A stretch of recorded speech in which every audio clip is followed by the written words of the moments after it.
ويلكم باك. في حلقة النهاردة هتكون أطول حلقة في القناة لأننا هنقعد 100 يوم هارد كور في ماينكرافت. فات الحياة كلها كده ويلا بينا.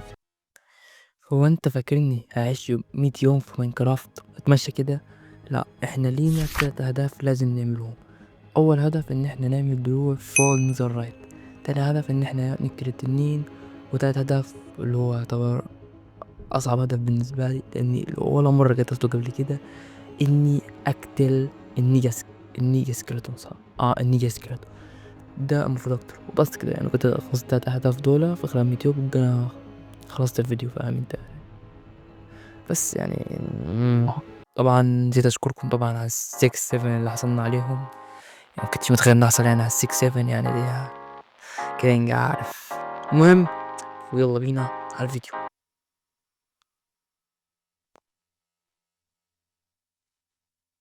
طبعا هنسمو العالم لايك اند سبسكرايب، وهنخلو على كور ونعمل كرييت بورد. اولا بعد ما تصبنت بدأت اجمع في الخشب عشان نبدأ نعمل كرافتن زي كده، وهنا بدأت احلل الخشب عشان نعمل كرافتن، وهنا عملت الكرافتن عشان نعمله، وهنا عملت ستيك عشان اعمل اكس زي اي بداية مثلا طبعا. وهنا بدأت شايفين، بدأت بقى كده اجمع في الخرفان، اكتب في الخرفان قصدي عشان اعمل سيرجر. وهنا بدأت اجمع في قصب السكر اللي نحتاجوه عشان نعمل الورق والكتب. بدأت أجدد في البار عشان يحتاج أكل موت. وبدأت أجمع في الكابل ستون لأن هنحتاج إن احنا نعمل فرن وأدوات ستون. وبعد كده عملت الفرن وبدأت أحرق الخشب عشان أعمل الفحم يعني. وهنا عملت أكس ستون وقلت هذا من حركات المحترفين. وهنا بدأت أنزل كهف طبعا عشان أدور على أيرون. هات الكوبر ده، وهنا أيرون طبعا أخيرا، أيرون أخيرا. وهنا عملت الشلت أخيرا، كده هنقدر ندافع عن نفسينا يعني بدل ما احنا قاعدين زي متوحدين. عملت الأكس بأكس قصدي لأنه أنا دايما هناخد ولا دايما في الفحم، وأنا بقصدي في الفحم لقيت كهف تاني هنا يعني ديم. هنا بدأت أعمل الكوبر أحرقه عشان نعمل درع الكوبر. وعملت أول حاجة الخوذة كوبر. بعد كده بدأت أنزل الكهف. يلا بينا. وهنا طبعا كنت أخسر العالم بتاعي من أولها كده. أنا قبل الفيديو ده كنت خسر عالمين قبل كده، وانت شايفين المجزرة. وهنا الوحوش كلها اتلمت عليا لما وحشة كنت لكن الحمد لله يعني ربنا سترها. هنا طبعا كنت طبعا أشق على نفسي من الخوف. يا ابني ما خلاص يا ابني، يا ابني في البطانة ده انت بيضة، ده انت بيضة بيض. قول يا أخي مدينة. لا تحاول نفسي. وأنا لقيت شوية ايرون ولا تجمعهم برضو عشان أعمل دروع ايرون. وكنت بدأت أجمع في الجولد عشان أعمل جولدن أبر اللي هنحتاجوها قدام. حاطط جولد جولد جولد أوكي. فجيت أنزل هنا ولقيت لك بصراحة أنا ب2 سكرتهم مستنيني، مش بقولك شيل لبطة. وطبعا مرضوش يحلوني يعني غير لما أقتلهم يعني. ابن الها موت. وهنا لقيت أول حبة دايموند أخيرا. يا أخي غور يا أخي، يا أخي غور يا أخي، يا أخي غور. لقيت أول حبة دايموند أخيرا. المهم فبدأت تجمع، بدأت ديت المكان ده وجمعته عشان الوحوش أو الزوم ميجيش. وهنا لقيت بتاعت الحصان الدايموند دي بس خدتها برضه عشان يحتاجوها. وهنا لقيت جولد عشان برضه هنحتاج الجولد. وهنا طبعا كنت بحفر عادي في أمان الله لقيت الدايموند ده. يا جماعة متشكوش والله ما فعلت اكس راي.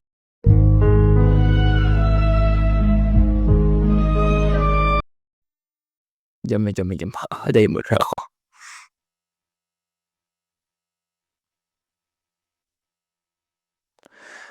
هنا لقيت طبعا.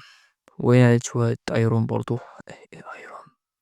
ايرون ودايمون وانا مش مفعل اكس راي للمرة الألف. المهم بدأت أجمع في الخشب عشان أنوي أعمل أكبر بيت في العالم، أو مش أكبر بيت في العالم لكن بيت يكون حلو كده.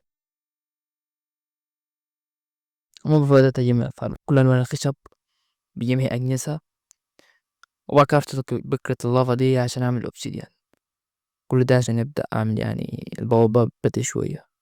بدأت هنا أحفر عشان أحصل على الأوبسيديان يعني وأعمل البوابة.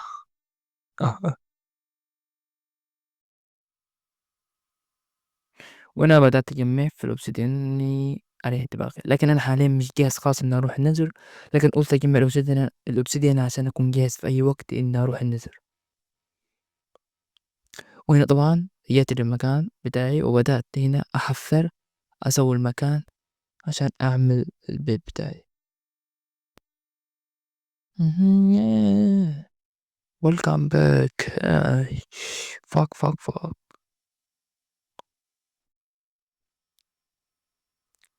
وهنا بدأت أزرع قصب عشان يحتاجوه. هو بيستعمل فرم القصب يعني بدل الفرم التعبانة دي. المهم فهنا بدأت أجهز في أرضية البيت، أو أنا صح المخطط بتاع البيت، إنه إن شاء الله يعني أعمل بيت يعني فخم كده وحلو. بعديها بدأت تطلع 5 بلوكات لفوق، وهنا بدأت أوصل بلوكات ببعضيها، وزي ما انتم شايفين ده كان الشكل النهائي بتاع المخطط يعني. وهنا بدأت أحط الخشب بالمنظر ده، زي كده بالمنظر ده. بدأت أقفل السطحية بتاعة البيت، هي مش السطحية، احنا لسه هنكمل البيت يعني. طبعا اللي معرفش البيت ده قعدت فيه 20 يوم. وهنا بدأت أعمل اللي هي البلوكات دي اللي أنا معرفش اسمها حتى الآن. وم- وبعد كده بدأت أجمع في الكابلستون لأني كنت محتاج أكبر كمية كابلستون. وهنا بدأت أعمل في سقفية البيت يعني. لسه هقولكم الشكل النهائي. اللي معرفش إن البيت ده قعدت فيه 20 يوم. 20 يوم. 20 يوم، انتوا متخيلين؟ وطبعا لازم أوريكم المنظر النهائي بتاع البيت. يلا جاهزين؟ جاهزين ولا لأ؟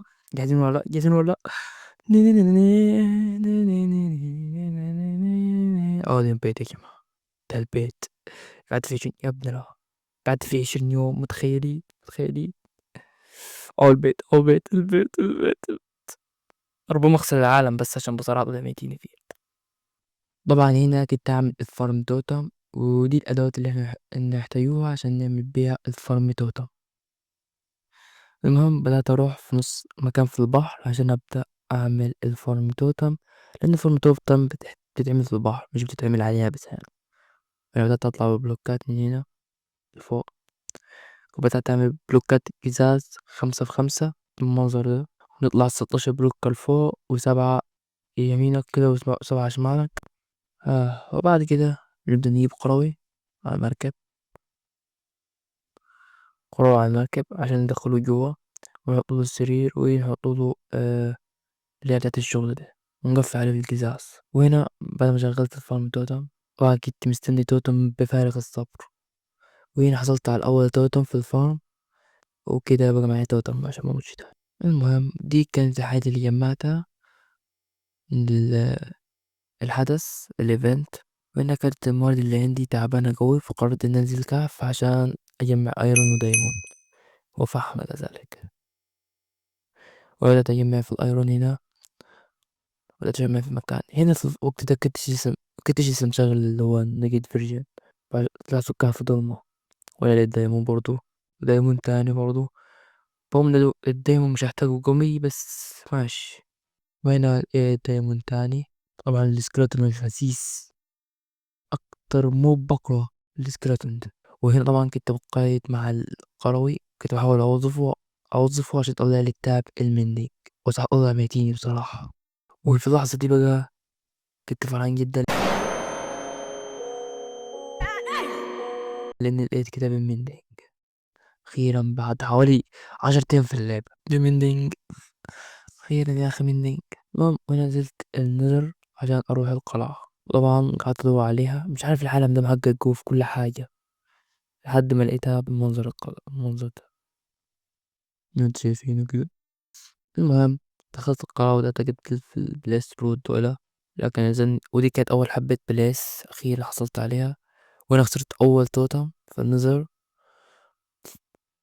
يا مراري يا مراري.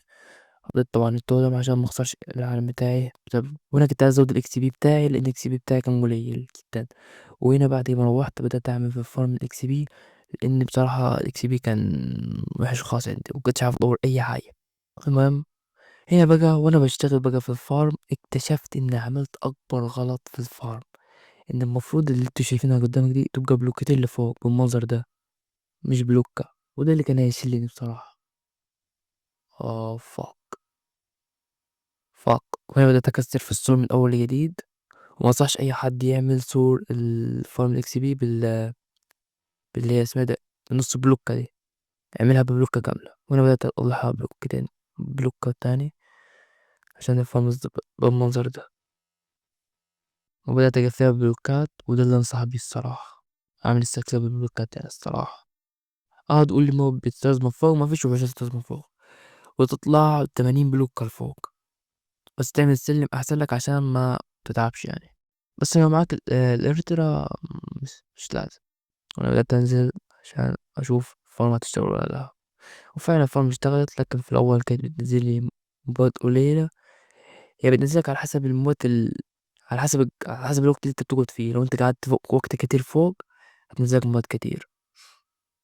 المهم بدأت تاخد التوتمات معايا عشان كنت رايح أجيب، أدور على النيزر رايت الموضوع ده، وبدأت تنزل على ارتفاع من ما بين 21 ل15 بلوك، وده اللي أنا أنصح بيه الصراحة. انزل انزل. هنا كسرت أول سرير وتاني سرير وتالت سرير ورابع سرير، وهنا خسرت أول توتم، بس الحمد لله يعني حصل خير. المهم ان انا اكتشفت ان النظر رايت نادر جوه، بالذات في البدروك في الجافا قصدي. وانا لقيت اول حبة نظر رايت بصراحة واتفاجأت. بس الكلام ده بعد ما السيارة كلها راحت اللي معايا، كان باقي معايا اخر كام سير. كان مرار الصراحة. لقيت تاني حبة نظر رايت، كسر كسر. وانا تالت حبة نظر رايت، اتيم فيهم يعني. اوكي ده كانوا تلات حبات. وطبعا من اول ما السير خلصت اللي معايا بدأت اكسر كسير، وهنا اللي جمعتهم كان 24 نظر رايت. المهم بدأت أطلع النظر رايت وحولوا النظر رايت بار، وعملت أول حاجة اللي هو الشيست بلاي، السيف الأول قصدي. عملت السيف وبأكس، لأن بأكس أحتاجه. الأكس والجوفل مش مهمين جوي يعني. أول سيف نظر رايت في العالم. طبعا في الوقت ده كنت فرحان جدا، يعني انت تتخيل عملت نظر رايت يعني، دي حاجة طبيعية يعني. وعملت نظر رايت تاني، وهنا بقى قررت إني أعمل شيست بلاي.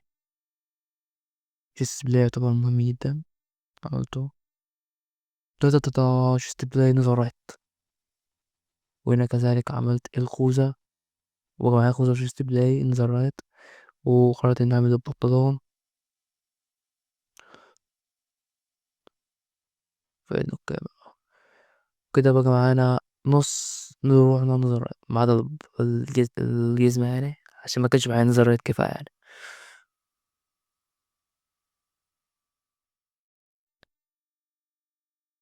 المفروض كنت وكنت لهم كتاب المندنج اللي تحتوي. وهنا بدأت أروح المعبد اللي هو تحت الأرض ده، المعبد ده. عشان كده نفسي أجيب سلاح الماس اللي من أول ما نزل التحديث ده، وأنا لحد دلوقتي مجبتش سلاح الماس. وبدأت أكتب في الوحوش، لكن للأسف يعني السلاح معرفتش أجيبه. ده بسبب إنه شفت الراس اللي هي بتبقى المربعة دي بتاعت السلاح الماس، ملقتهاش. دورت عليها في كل مكان، كل الشيستات ومفاتيح والشيستات اللي بفلو المفاتيح ما بتبقاش قاعدة. وده من سبب مجهول يعني، فما لقيتوش للأسف يعني، معرفتش أجيبه. أنا طبعًا كنت يئست خالص وطلعت برّه، وأنا كنت بادوّر على netherite عشان أعمل الجزمة netherite، وهنا بدأت أكسّر عشان أبدأ أدوّر على الnetherite لإن ما كانش معايا سراير، وهنا لقيت أول حبة netherite طبعًا، ودول اللي إحنا كنا محتاجينه، عشان كنا محتاجين حبة أو 2 بتاعي،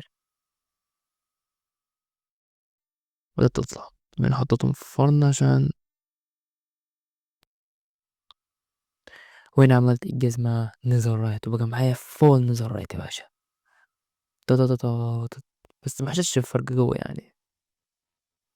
هنا بقى رُحت عالم النَّظر عشان أجمّع ender pearl لإني كنت محتاج الender pearl عشان أروح أقتل التنين، لإن أنا قُلت كفاية كده عملنا كل حاجة وبدأنا نجمّع، وأنا بدأت أجيب في ender pearl يعني، طبعًا الender man ده أوسخ كائن، أوسخ من بعد الskeleton، وهنا طبعًا كنت رايح أقتل التنين أو أدوّر على التنين، المهم أنا اختصرت عليكم وقت جامد جدًا لإن الطريق كان طويل جدًا، لكن أنا اختصرت لكم في الكام دقيقة دُولة، المهم بعد كده بدأت أنزل لتحت بعد ما عرفت مكان البوابة. طبعًا لحد ما لقيت البوابة وبدأت أحط في العيون بالمنظر ده، طب مسافة اللعبة يعني عشان خُفت لو أقع فيها يعني. تا بس كده يعني كان معانا عين زيادة كمان. المهم بعد ما دخلنا طبعًا الجهاز كان بيليق وبعد كده كسرت أول اللي هي نجمة وتاني نجمة المفروض اسمها كريستال، وهنا بقى جيت أكسر العالم بتاعي بس مش عارف إيه اللي حصل والحمد لله يعني فُزت ما مُتش يعني، وهنا كسرت تاني كريستالة كسرت الكريستالة التالتة، وهنا كسرت التوتم ووقعت من غير ما أتدمج بسبب مجهول حتى الآن. وأنا برضه كسرت الكريستالات دي والكريستال دي برضه كذلك كسرتها وبعد كده بدأت أنزل عشان أقتل التنين بقى، وهنا طبعًا هاختصر لكم الوقت ده كله وقتلت التنين من ضربتين لحد يعني ما جاب آخره، موت يا ابني موت كده مات موتنا الدراجون إيج التنين قصدي الدراجون إيج المهم بعد كده قررت أروح الإرترا أجيب الإرترا ورحت العالم ده عشان أدور عليها، المهم اختصر لكم برضه وقت جامد جدًا إن أنا وصلت للبتاعة دي وقتلت بعد معاناة يعني. وجبت الإلترا وكام حبة دايموند كده بيس ولا فيفا. طبعا هنا كنت عايز اقتل النيجا سكراتون فقررت اني اروح النظر، طبعا بعد ما رحت النظر السكراتون الكريبر فرجع البوابة الموزر ده والجهاز كان بيليق ليجا وحش جدا، طبعا خفت على العالم فوقفت اللعبة دقيقة. شو المهم كان معايا ولاعة هنا عشان ما حدش يقول انا فعلت الكريت في الموت، المهم هنا بقى وانا رحت في الطريق بقى للقلعة كسرت توتم وهنا بدأت أقتل في السكراتون النيجا سكراتون عشان أجمع الرؤوس عشان تساعد الموضوع ده كله. المهم بعدها بدأت أروح مكان بعيد بعمل جماعة التلات رؤوس عشان أروح أقتل الويزرد سكيلتون أو النيجا سكيلتون. بدأت هنا أحط الرؤوس راس الويزرد سكيلتون عشان نقتله، طبعا أنا ما كنتش عارف إنه المفروض أرسبه من تحت في الكهوف، لكن ما علينا، المهم بدأت أضرب وأضرب وأضرب وهو كان لسه بيحمل يعني بيعمل له دايج، طبعا هنا فهو اداني أول كده، المهم هنا كان وحش صعب جدا جدا جدا جدا، حرفيًا ده أوسخ من التنين اللي ورايا، طبعًا أنا كنت خلاص كنت خايف قلت خلاص أخسر العالم مش عارف إيه، رُحت حفرت حفرة تحت ونزلت هنا في العالم هنا تحت يعني، المهم لحد بدأ ينزل هو برضه وبدأت أنا أضرب فيه عشان أفشخه خلاص، بدأت أضرب بالمنظر ده، لكن الخطة بتاعتي نجحت يعني إن أنا أضرب لتحت يعني، موت يا ابن النار، نيجا، نيجا، نيجا، نيجا، نيجا لحد ما كان فاضل صفّة وموّتّه، طبعًا ما كنتش مصدق نفسي إن أنا عايش يعني، قُلت خلاص كنت هاخسر العالم والله صح. لكن النجمة خدتها، وكمان عملت الكريستالة دي مؤقتًا عقبال ما أجمع دايمون وأيرون عشان ما كانش معايا موارد خالص أصلًا، وبس بيس.